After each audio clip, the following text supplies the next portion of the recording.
So my mom died last year. She was 90 years old. She had fallen and broken her hip. By the time she finally passed, it was a relief to everyone. The doctors told us she had about a 50-50 chance of making it a year, and it turns out they were right. The last 6 months of her life were actually pretty brutal. She went from living in her apartment to the hospital, to the rehab center, to the nursing home, a place she had tried to avoid her entire life. And I went from being the son that was seldom seen to the primary caregiver, decision maker, and power of attorney for someone I barely knew anymore. You see, in addition to the broken hip, she also had Alzheimer's.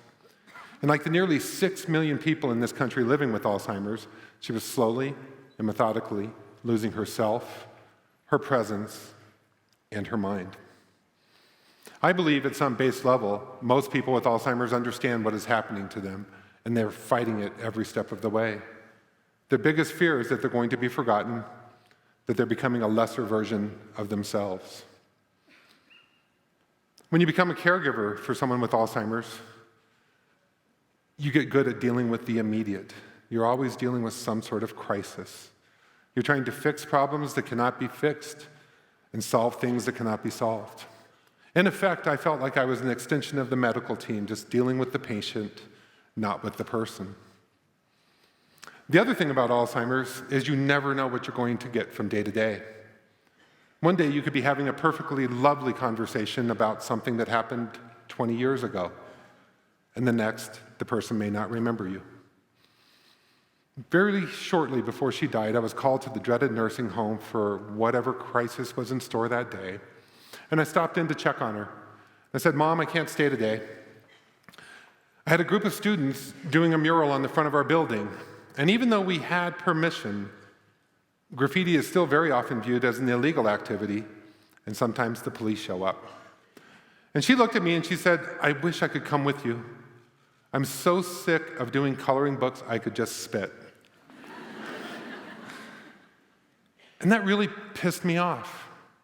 You see, I realized she wasn't talking about the cool coloring books that you can get at Barnes & Noble. Her only creative outlet was a children's coloring book. We spend millions of dollars taking care of people in the last stages of their life, and the best we can do is children's coloring books. I mean, how many times as a child were you told to stay within the lines? Yeah, I know I certainly was. But this really isn't a story about me and my mom, nor is it even a story about Alzheimer's. It's really a story about challenging assumptions. You see, I think every day about art, ability, and disability. My day job is to run a gallery for young people with disabilities to earn access to economic opportunities through their arts. Most of our students are locked out of economic opportunities, and we provide a place for them to come and create.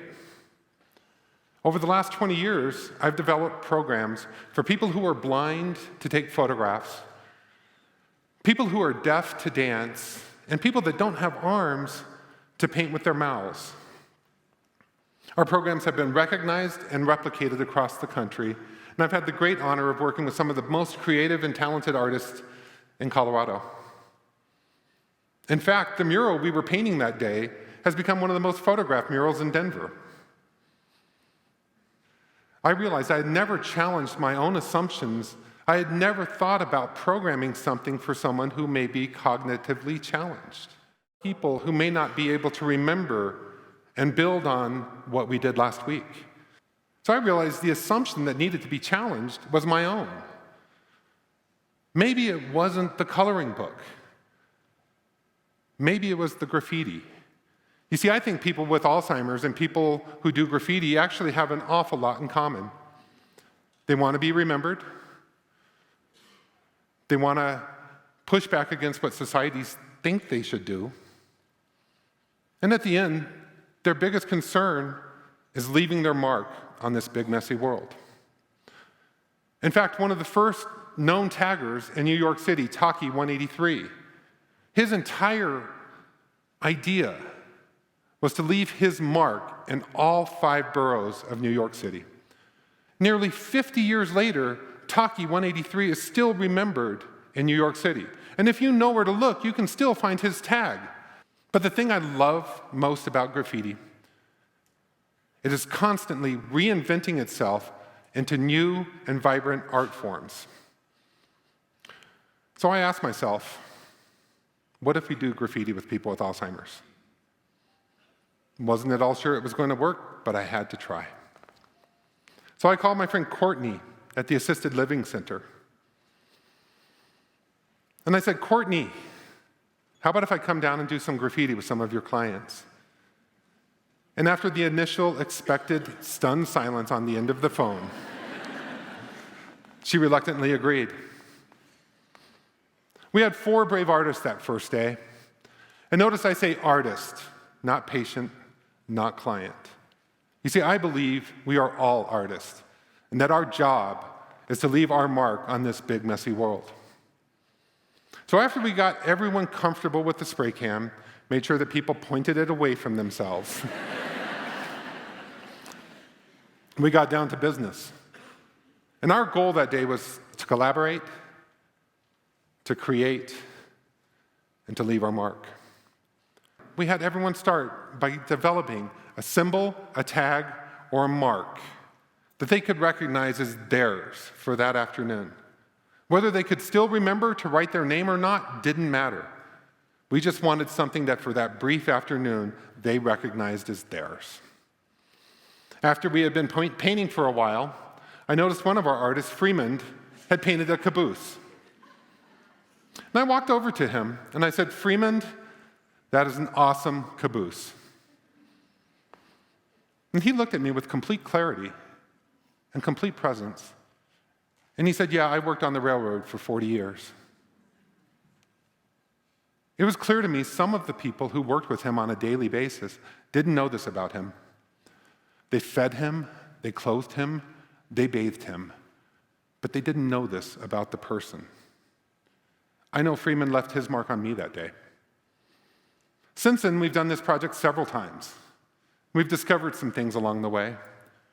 First, we discovered this thing called water-based spray paint. Yeah. I'm a huge fan, so. But really, more importantly, we've realized that by allowing people to focus on a new task, rather than try and retrieve a forgotten skill, very often we're able to open up some portal into the brain. We get a glimpse of the person that is still there. I recognize and freely admit we do absolutely nothing to slow the progression of this awful disease. We're not even making a dent. But for a few brief hours,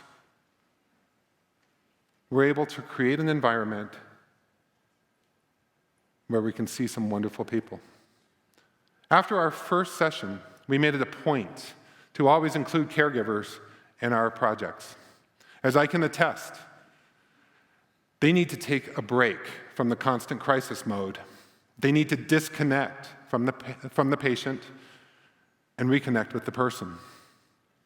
We've met some really, really important people. We've met doctors and lawyers, a fighter pilot, a master gardener, mothers, fathers, sisters, and brothers. At the end of the day, this very immediate and misunderstood art form has allowed us to creatively connect with people who are very often overlooked by society. I told you that they had a lot in common with graffiti artists. So I want to ask you today, what are you doing to leave your mark on this big, messy world?